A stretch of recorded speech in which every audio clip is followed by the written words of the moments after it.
I sit reading in the library after school, turning the page after page, barely registering the words written on each of sheer boredom. With my cheek resting in my hand, I can't help notice the slightly rough feeling against my palm. It won't be long before I need to get a razor. Oh, that's puberty for you. Finally. Next time Hisao's gonna be talking like this. Oh, can you do it? You'll sound like the doctor. Giving up on reading, I simply can't. Whoa, what Needs more happened? voice crack. Damn, I can't do. Oh, I simply let my head drop into the book in front of me. Things have quieted down considerably since Hanako began attending school again. Oh, thank God. When she first returned to class, nothing was said nor done that wasn't part of the usual routine, and it's been the same way since. Neither of us decided to bring up her accident, so there simply wasn't any point in pursuing it. Thus, a few days went by, the daily grind continuing just as it had before. It's only natural that my mind would wander to other places, and more importantly, other people. The lily-shaped hole in the daily life of Hanako and me has been pretty noticeable for a while now. I've been pleased to say that it has allowed me time to refine just what my thoughts on her exactly are, but alas, I had no such luck. It doesn't help that many attempts to do so have led to troublesome topics of Iwanako. Every time my thoughts drift in that direction, I reflexively try to think about something else. Did you just like her? Just deal with it. Well, why did this have to happen now? I turn and look up to the source of the tentative voice coming from behind me. Sorry, I didn't mean to disturb anyone. That's not it. Huh? I glance around the orange-tinted room, quickly realizing how silly my apology must have sounded. In the time I've spent thinking and lazing about in here, everyone's well and truly left. A library closing? If you don't want to go, I could keep it open a bit longer. It's no trouble at all. Don't worry, I should get going anyway. Thanks, Yuko. As I get up and begin to move off, I feel Yuko's eyes drilling into my back. Is there something wrong? You look depressed. Are you okay? Yuko nervously twists her fingers as she says this, unsure whether she's overstepping her boundaries or not. I really can't tell if she's more worried about my mood or about bothering me. Normally I just shrug it off and assure her that I'm fine, but my reflective mood gets the better of me. Despite being staff, she really doesn't feel as much like an authority figure as the others. It's just, I guess the best term for it would be relationship problems. Oh, I'm not too good with those kind of things. My only relationship ended a bit abruptly. But if you want to talk about it, I could listen, I think. Now I feel kind of bad for bringing it up. She's not that old though, so at least she has a good chance of finding another partner. It isn't like we're in a bad situation right now. We have spent many days together as friends, sometimes going out to do stuff. That kind of thing. His mind was wandering, okay? But I'm starting to want to do more for her, learn more about her, and be with her more. I'm not sure whether it's actually love or not, though. Our friendship is, as it stands, is enjoyable. You shouldn't let that stop you. Sorry. How to say this? I think it's nice that you have a good friendship, but school is going to eventually end.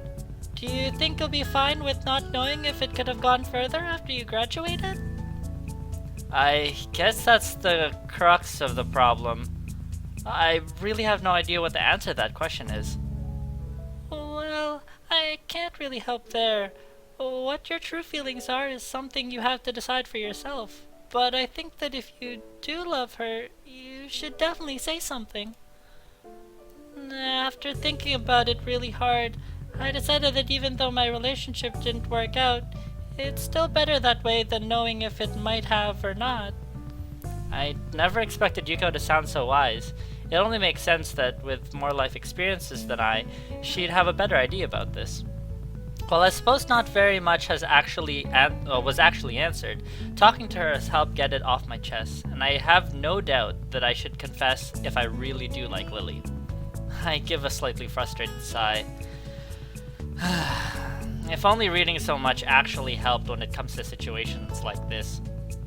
She gives a girlish giggle, which only reinforces my view of her as being different from the usual staff here. In the end, it all comes down to what will happen after school finishes once again. Considering what happened before I came to Yamaku, it feels like being asked to keep up with a field of runners despite having started from a dozen yards behind them. It's just one more motive to move on from the past. The last thing I need right now is to get caught up in that getting homesick. Getting caught up in that and getting homesick while I'm at it. Once again, I find myself calling Lily. My phone bill is going to be horrific considering this is international. But it's worth it. I don't want to smooth her over her feelings from the last time I called. I genuinely want to talk to her again. Blah. When the phone finally picks up, I usually recognize the voice on the other end. Oh shit!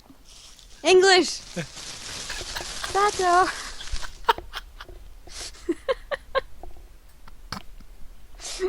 Fuck it, it's canon. Hello, Mrs. Sato? May I, speak? Damn, I've forgotten how the rest is supposed to go. Oh, that was English! Yeah, but it was in thing, so it wasn't. You're fine. Okay, we're good. Yeah. It's not encouraging to forget such a small amount of words, even if I didn't spend that long trying to memorize them. Can you imagine him just having an English book? It's like, may I yak? And it's like, no.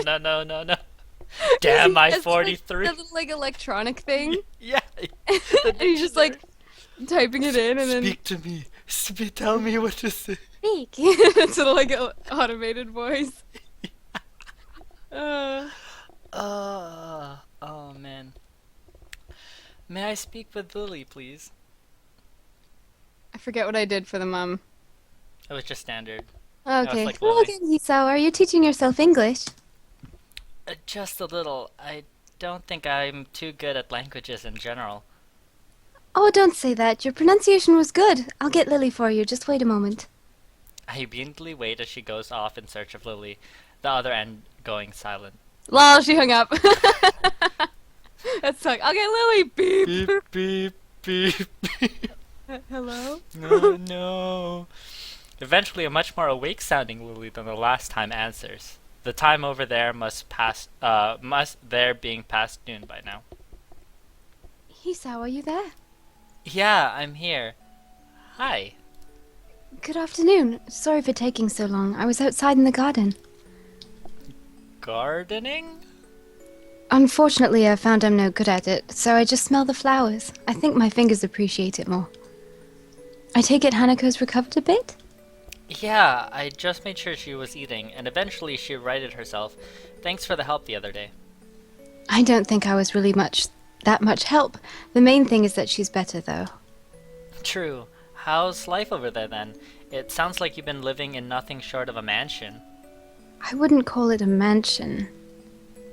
But it is rather large, is obviously what she is going to say, though modesty stops her. I'm a little nervous, but it is her holiday. That's it, envious, but you can be nervous too. Yeah, you know what? He's nervous. He's talking to the girl he likes. It's a nice house to stay in, though. There's a beach near here, too, which Akira's especially fond of. She's a swimmer?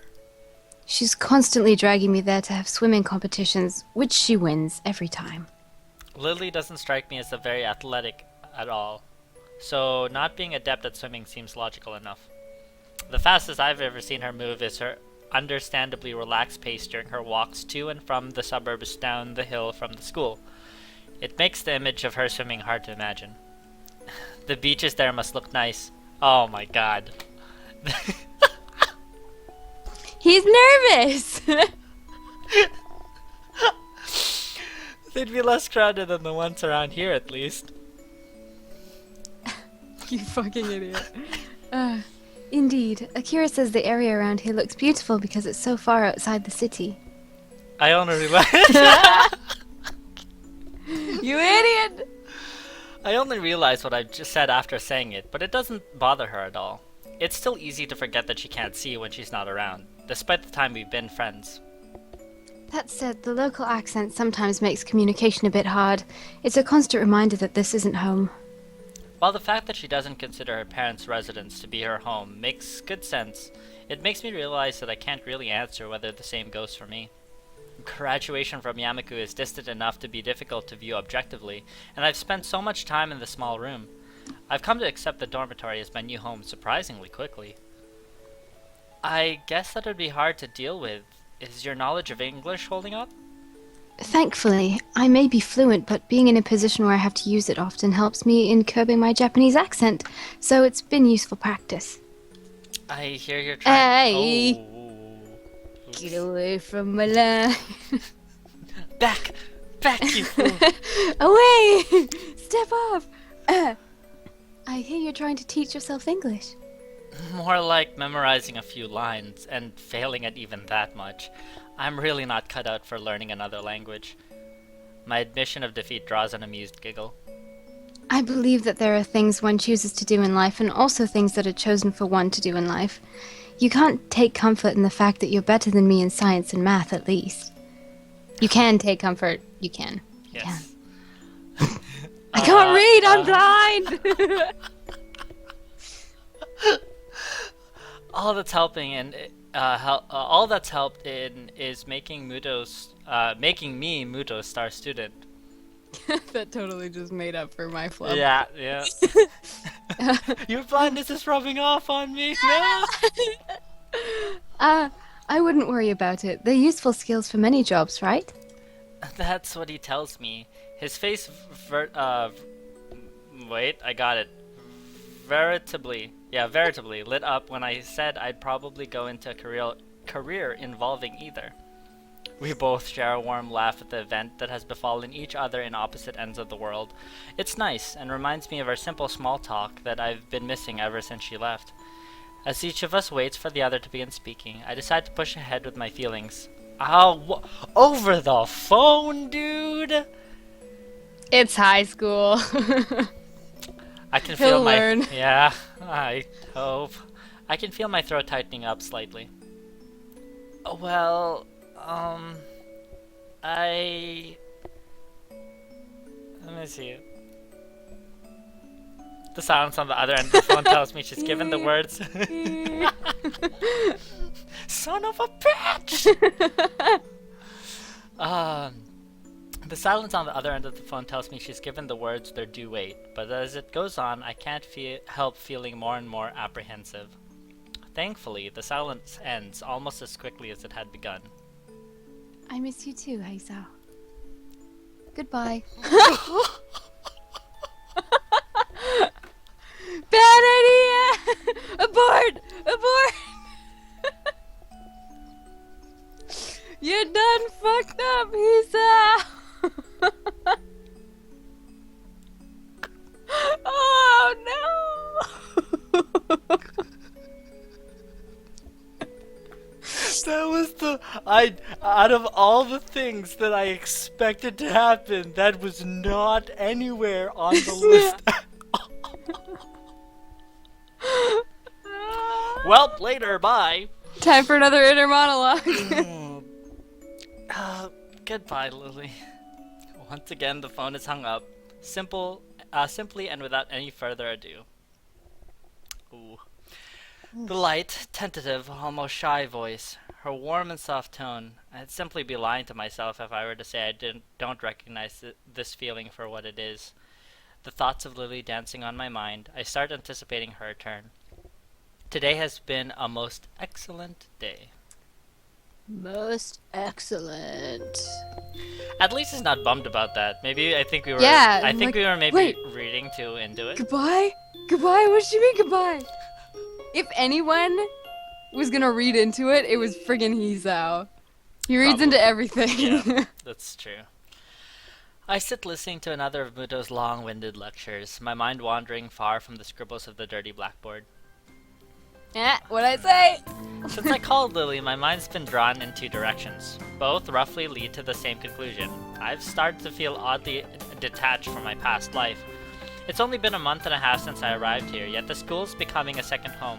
I've gained new friends and contacts, managed to get to grips with the school's lifestyle and culture, and become accustomed to the quirks of my classmates. To become used to a school where disabilities are the norm, rather than the rare exception, still catches me off guard sometimes when I think on it. The same school that's populated by burn victims, amputees, the blind, the deaf, and all manner of disabilities in between. If someone had described the school to me before I'd come, I'd have shrugged it off as an overreactive imagination. Even when I first arrived, I felt like the Dutch, coming to the strange new land for the first time. You do know you're Japanese, right? What a weird-ass analogy. It's amazing how quickly one becomes used to the environment they're forced to live in, really. And now I've found someone that's got me entirely smitten. Oh, what a strange life. Oh. Before my mind can wander any further, though, I find a page of lined paper slipped under my distracted face. The garish, bright pink ink has no doubt been penned by Misha. I wrote it with my hair! It's like taped. Yeah. Don't look so bored, Hee-chan. School's nearly over. A 3-day holiday! Oh, right. We get Saturday and Monday off. Can't complain about having less school, I suppose. I uncap my pen and scribble on the page before covertly passing it back to her. Flickering my eyes in front of the class every now and then, Muto continues scrawling away arcane equations and formulas on the board. He's gonna get caught. I guess you have something planned? Misha takes the paper back and hunches over it comically, even for her, with her tongue poking through the side of her mouth. Did she misinterpret my expression as depressed? And is she trying to cheer me up? Student council work with Hee-chan, of course. You're not still brooding over that, surely. But Hee-chan could have helped us poor, lonely girls. I'd lend you a hand for today if I weren't going to be busy. Ooh, naughty, naughty, Hee-chan. But, Oh, I'm just going to meet Lily with Hanako. I don't know what you've got going through your head. So Lily's back? Yeah, she's coming on the evening flight with her sister, so she'll be back in school next week. As she takes the note back and begins to write, I look up to see an unwelcome sight. While I frantically try to silently catch Misha's attention, Muto confidently strides to the gap between the desk from the front of the class, his intent gaze focused directly on her. She suddenly stops writing as his tall figure casts an imposingly long shadow over the page. He silently takes a piece of paper from her and begins to read. Sweating bullets, I quickly glance around the class, noting their complete silence. Of course, it would just have to be the one thing that actually gets her attention during the lesson. After a scant few seconds examining the page, he rolls the paper up into a small tube and lightly bops Misha over the head with it. Brodette, you got half an hour. Just chill, Brodette. Really, chill. Misha's face cracks as the entire class erupts into laughter. He might well be awkward, but he knows how to handle her excellently. I'd probably feel sorry for her if I weren't as busy stifling my own laughter. I'm so bummed that Misha's not an option. Cause she's so sweet. Like, she's insane, but she's so sweet. And I would yeah. I would like to have a chance at a crazy girl? Yeah, absolutely. Well, the crazy and hotness meter really balance her out. She's like the perfect mix. She's adorable. She's adorable. She has nuts. She has a bubbly personality. Yeah. She cares about you. Yeah, and she And gets she's- along with everyone. And she's absolutely batshit crazy, which, Yeah. perfect. Yeah, but you know, a lot of the things that she says are Shizune. Shizune's Yeah, words. so it's... So she might actually be more sane than we give her credit for. When, like, on Emmy, when we talked to her, remember when she has the long spiel? Or no, it was with Lily. Oh yeah, no, it was with Emmy. When she Mhm. gives us that long spiel that, that was super And she's profound. like, "You better apologize." You're like, "Wisdom, wisdom, wisdom," and you're like, "What?" Uh-huh, and then Thanks. that, and also when she was talking about the no flirting. Like, Oh, the yeah. public displays of affection, but then, that was all Shizune talking, and then she's like, wink, wink. Yeah. Like, but I won't tell like- if you won't. Like, Yeah, exactly. well, Hisao, is that one it? no, I think that's some foreign airline. And so the third aircraft they're not on comes into land. For the past half an hour, we've been whiling away the time while small snippets of pointless chatter. Lily and Akira's flight has been delayed, and at this rate, it'll probably be dark before their plane arrives. Is that one it? No, the company's colors are wrong. Hanako's eyes flutter left and right, following the trickle of people in and out of the huge glass doors ahead of us. Fortunately, nobody pays her much heed, their attention apparently directed toward greater things. Maybe that one's it? No, I think that's... Tomate. I think that one might be it after all. It takes still some more time before the billboard changes their flight status to disembarking. A loud yawn sneaks up on me, not allowing me enough time to stifle it. My sleep patterns have, once again, been all over the place, likely due to the mix of worrying about Hanako and the side effects of my medication. Hisao, over there. I look to Hanako, then follow her gaze to the airport door. Oh, Lily, they're here. Really? We all call out to each other in greeting, quickly shuffling over to the side to avoid blocking the passage of others. Lily. Hanako Aww. jumps forward to hug Lily, a wide smile on her face, being all that that's needed to see her happiness as Lily's return. Lily simply smiles in return, her voice soft. It's wonderful to meet you again, Hanako. As the two give each other a hug, well deserved after all that's happened while she was gone, I turn to Akira. Yo. You're pretty late. Yeah, there was a really bad storm over the airport. We got drenched just going from the car to the door. I guess you'll appreciate the weather here more than. Welcome back to you too, Lily. Oh, welcome back to you too, Lily. Oh. Hanako breaks off from Lily as I speak. For a long time, neither of us says a word. Contrary to what I thought her homecoming would be like, the atmosphere feels awkward, almost stifling. I wonder why, smooth operator Hisao. Fucking idiot. Both of us tried to guess each other's feelings, not quite sure about what should be said. Damn, this is exactly what I feared when I thought of trying to move things forward between us. Lily Over the phone, you Yeah. idiot. It's so fucking bad. Lily runs her hand through her fair hair and awkwardly twirls one of her bangs in her fingers, clearly trying to think of how best to react. Eventually, thankfully, Lily gives a small sigh and breaks the silence. Thank you, Hisao. It's nice to be back.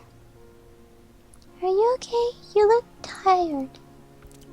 Evidently not recollecting herself all that well, she quickly waves her hand in front of her face to stave off any concern Hanako might have over her. I'm okay, really. It's just a bit of jet lag. Weak. You don't have any? She simply gives a big grin, puffing out her modest chest. I feel absolutely fine. That's not fair. Oh well, you shouldn't take too long to get rid of it. Ah, that's right, Hisao. Yeah? Don't we have a holiday from school soon? I'd have forgotten if Misha hadn't reminded me this morning. We've got a 3-day weekend starting from tomorrow. Akira playfully bumps her elbows lightly into Lily's side, grinning.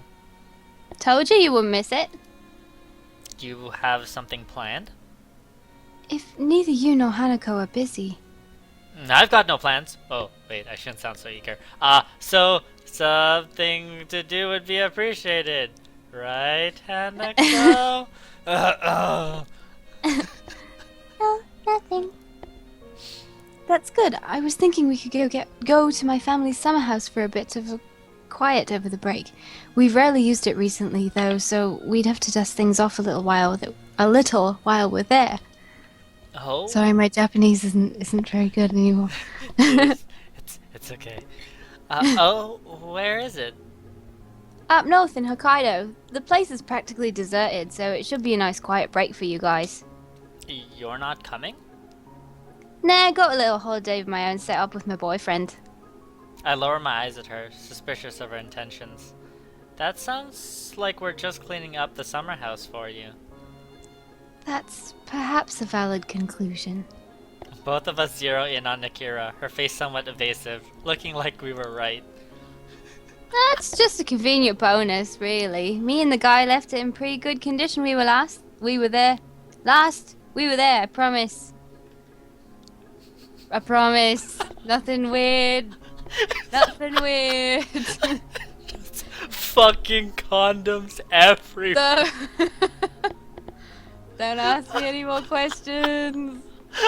And the face too is just like, I have no idea what you're talking about.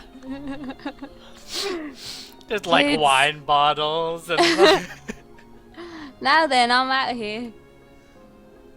Already, Akira. She quickly turns and walks away, her hand held high. See you in a few days, guys. Don't ask any questions about anything you might find in the summer house. It's not mine. Lily and I can only sigh at her hasty retreat. It does sound like it would be a nice place to go.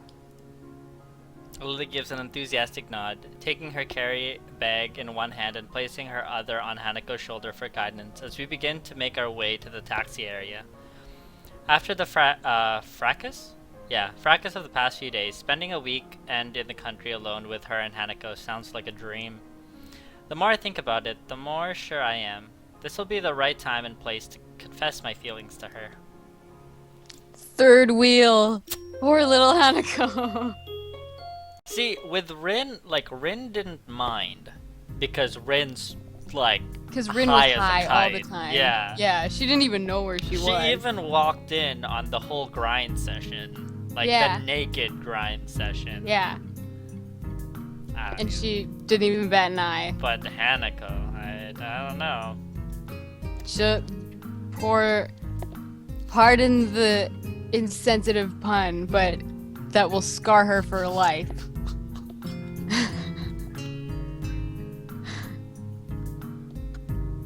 Her poor little innocence. I'm done. I'm done. Done. I'm out. Don't leave! The morning chill wraps itself around my shivering body. I huff into my cupped hands to desperately try to stave off the cold as we mill about in the station platform. Lily's clothing looks rather ill-suited for the temperature around us.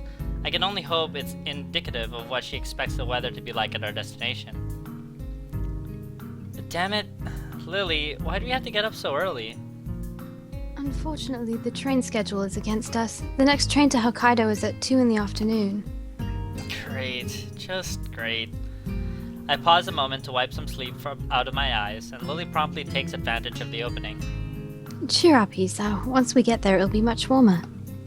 Why not just take the bullet train? A normal train's going to take hours to get us there, so we may as well take the Shinkansen line as far north as it goes, and just switch at the end. There's a certain charm to older trains, wouldn't you agree? I'd agree if I weren't freezing in the morning cold because we decided to take one. I'm sorry, Hisao. Sorry? For what? I was the one who suggested taking a normal train. A way to make me feel guilty. All I can do is sigh and cover my face with my hand. It's fine. I'm just grumbling. My, Hanako, you needn't shoulder all the blame yourself. Even without your suggestion, I'd still have opted for the same thing. Thankful for the quick interception from Lily, I take a quick gander around the station. Aside from us, the train's platform is but deserted, the morning dew settling on the empty benches. I guess no one else is a masochist enough to brave the very early morning on platform 3, or 9 3/4. I fucked that up! No! No, Kenji would make you go through it. Yeah. Like, this is how you get away from the feminists. Just like No. run into a wall and pass out. He has like this whole dream. What did I tell you? Yeah. I didn't. I defeated the feminist regime. I defeated Voldemort. And he's just like woken up after like a while of just being passed out on the floor. Oh man. Like, this is why you don't run into walls, you dummy. Well, I did see a wall. Though if someone was there, they'd more than noticed the huge bags both Lily and Hanako brought with them. Just what did you have to pack into those things anyway? The bags. She pauses a moment and tilts her head in thought. A change of clothing, raincoat, underwear, sleepwear, a number of books. I think that's most of it. You make it sound as if I'm unprepared. You brought less? Underwear and a pack of cards. That's it. I'ma be naked most of the time. Good thing you can't see me. Poor Hanako. Like, Lily? He's not wearing anything. Oh. Just close your eyes.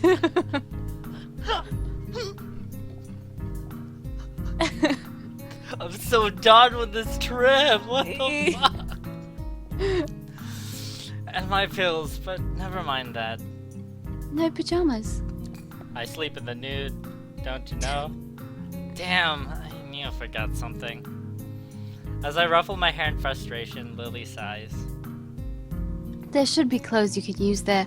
Akira still occasionally goes there after all, and I think some of our parents' clothing is still in storage. I don't think there'll be any problem with you borrowing a set of pajamas if need be. Thanks. Still, I don't mind just sleeping in my normal clothing. Or in the nude. For 2 days? Good point. Gonna smell disgusting. Not really, though 2 days would be a borderline. It's more that looking even a little like a slob would be unacceptable while in the presence of 2 girls. As we leisurely talk on the station platform, an announcement sounds from the loudspeaker, loudly heralding our ride's arrival. Looking past Lily and Hanako, though, the train is still well out of sight. A quick check of my watch is enough to see that it's the one we'll be taking. The 5:30 train was ours, right? Ooh, that's early.